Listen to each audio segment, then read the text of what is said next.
Most yoga students pay expensive studio fees to find inner peace, but what if I told you that the only way to actually silence a racing mind is by firing your yoga teacher and learning how to practice at home alone?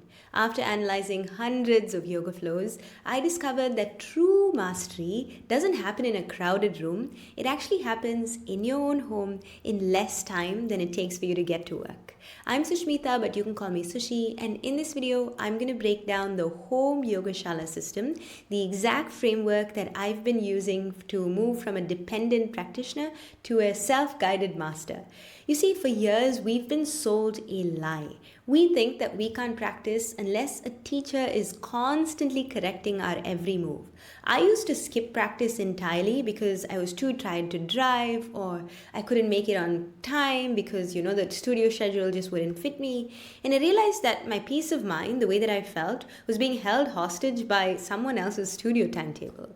And so when I started helping busy minds just quiet their racing thoughts through Ashtanga Yoga, I realized that I need to find a solution to this. And if you want more guidance on this, there is the link in the description below for my Yoga Mastery program. But for now, let's dive into why the studio model is broken and how to fix it. So you've probably noticed how that little yoga studio around the corner that was once the go-to place before the pandemic now has a folly sign on the window because the revenue just wasn't enough for the owners to keep running it. Rent became expensive, and the rise of corporate gym yoga with its massive marketing budgets and standardized pricing has made it really, really hard for independent yoga teachers to keep up.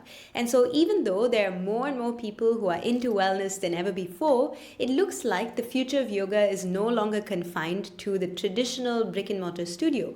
What's evolving is a hybrid approach that returns the practice to its origins as a personal, home-based ritual. Because the biggest problem I have with it is that this traditional studio model can't keep up with the pressures of a busy person's life. A fixed schedule with a set start time and end time can make it really, really hard because you need to book in advance, there's a long commute and you're stuck in traffic, and it can make it really hard if you're a busy professional or a parent or anyone just juggling a lot of things right now. And if you're anxious, the subtle pressure to look a certain way or have the right clothes can really be a huge barrier for beginners or even normal people to begin. So the whole thing just adds so much friction to an activity that's supposed to be reducing stress. So this combination of economic pressure and a failure to meet the modern needs means that we really have to rethink what a yoga studio even is, and I think I might have the solution. So we know that yoga studios are evolving so much that they hardly resemble a yoga shala anymore, so the next natural step is just to not put yourself in that environment and just practice at home, right? If you recollect, the pandemic was a yoga experiment on a global scale. Online platforms exploded, sales of yoga mats soared, and we saw people doing yoga in their living rooms very, very consistently. And for a while, it seemed like the perfect solution. The convenience was undeniable. There was no commute, no fixed schedule, and the freedom to practice in your pajamas was great. Everybody loved it. It was affordable. There were countless options for free or low-cost ways in which you could practice.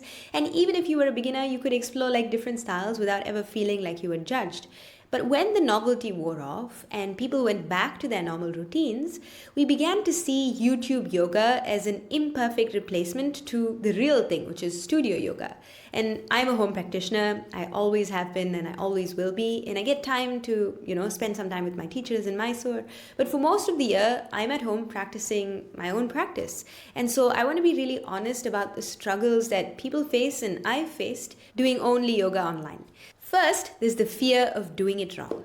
Without a teacher for guidance, it's easy to worry about your alignment or just push yourself into a pose that could then lead to injury. While the data doesn't definitively prove that home practice is more dangerous, the fear of injury without an expert eye kind of watching you is a real barrier for so many people. How are you supposed to know if your chaturanga is actually building strength or just ruining your shoulders? Secondly, our homes are full of distractions. Your room's a mess, your kids won't let you be alone, and your phone keeps buzzing. So that serene, focused, beautiful environment of a local studio almost seems necessary in order for you to be able to practice. And third, there's the challenge of motivation. When you book a studio class, you've made a commitment. When you're part of a group, that shared energy is so, so powerful. At home, it's just you and your mat. And it's incredibly easy to say, okay, I'll just do it tomorrow, because the discipline that's required to maintain a consistent practice at home is huge. It's really, really challenging. And then there's this problem of the screen fatigue. We already spend so much time staring at screens all day, and all you want to do is unplug and connect with your body at the end of the day. And instead of that, you're like worrying about like which video to follow, and you're scrolling around and seeing like, should I do one for my hips? Should I do one for my shoulders? And then you end up doing nothing at all. So we're caught in this kind of paradox. The old studio model doesn't actually work for us anymore, but the alternative of practicing online with a video can also leave us feeling like isolated, demotivated, and sometimes like this fear of injury comes up. So what is the solution? I believe that the future of yoga is to return to yoga's roots, but reimagined for the modern world. Traditionally in Mysore, where it all began for Ashtanga Yoga, Pattabhi Jois never taught like stadiums full of people. It was a personal, daily practice, often taught in like a one-on-one setting, and it was woven into the fabric of Grahastha life or home life. So the solution then isn't to abandon home practice, but to build a better one. So let's call this the Home Shala system, because the word Shala is a Sanskrit word which means home. And in yoga, we need to find this sacred space so that we can actually carry out our sadhana or our practice. This system is about consciously solving the problems of home practice one by one. So first, to address safety and guidance, the hybrid model shines. You can build a solid home practice and then supplement it with live online classes for real-time cues and feedback. Because your goal should actually be to shift from needing constant external correction to building internal awareness and becoming your own best teacher. Next, to tackle distractions, you just need to find one designated spot where you always practice yoga. It can be a simple corner of the room, but the key is just to make it a ritual space. Before you practice, take 3 minutes to just declutter. Keep a mat ready, keep your clothes out, and maybe light a candle or some incense. And these small cues kind of tell your brain that it's time for yoga. And redefine practice. Some days it'll look like 60 minutes of your typical routine. Other days it'll look like you've got time on the weekend and you can explore new things. And on some days when you have no time, it's just 15 minutes of sun salutations and you're done.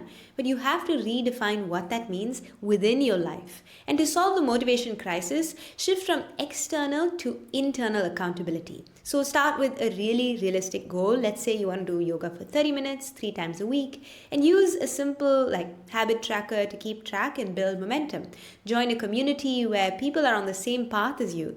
If you're a part of a community that has dedicated time to have those deeper conversations, instead of just bumping into someone in the shower before you rush off to work after a yoga studio class, you actually build it into your life. To combat screen fatigue, the answer is to practice screen light. So use a video to learn the sequence and then practice it with a simple printed sequence chart, or just practice it from memory. This is what the beauty of Ashtanga practice is, because it's a single set sequence. And this allows you to focus inward, listening to your own breath, instead of always constantly staring at a screen or playing this game of Simon Says. And so the shift from being dependent on a physical studio to developing an empowered and personal practice is a huge evolution. The Home Shala isn't just about convenience, it's actually about creating a practice that's deeper, that's more accessible, and that's authentically woven into the challenges of your daily life. It's about becoming a practitioner of yoga, not just a consumer of the yoga market. The struggles of the traditional yoga studio aren't a sign of failure, but a signal that we're ready for what's next. The model that brought yoga to the masses is evolving, and we've seen the limitations of the studio-only approach and the pitfalls of practicing completely alone at home with a video. So if you're ready to forge a path forward, my Yoga Mastery program is a synthesis of the two. It has this deep personal inquiry of a home yoga practice, supported by the guidance and the connection that's offered with modern technology, and intentional community is really an important and integral part of my program. This is how we build a practice that's not just sustainable, but is truly transformative. One that fits into our lives, that calms our minds, and returns yoga to its rightful place. A personal tool for navigating all the complexities of being human. So if you're ready to build an unshakable yoga practice at home, then use the link in the description below to set up a call with me. We're going to chat about your goals, and I'm going to see if I can really help you make this a part of your life. So if you're ready, book that call with me. I can't wait to meet you. But even otherwise, thank you so much for watching till the very end. If you're enjoying these videos, make sure to subscribe to my YouTube channel. Comment down below letting me know what is the one shift that you've had to make over the last 5 years. And if you have any of the struggles that you're facing in your practice, do share them with me. I'm happy to help you. But thank you so much for watching till the very end, and I look forward to seeing you in the next one.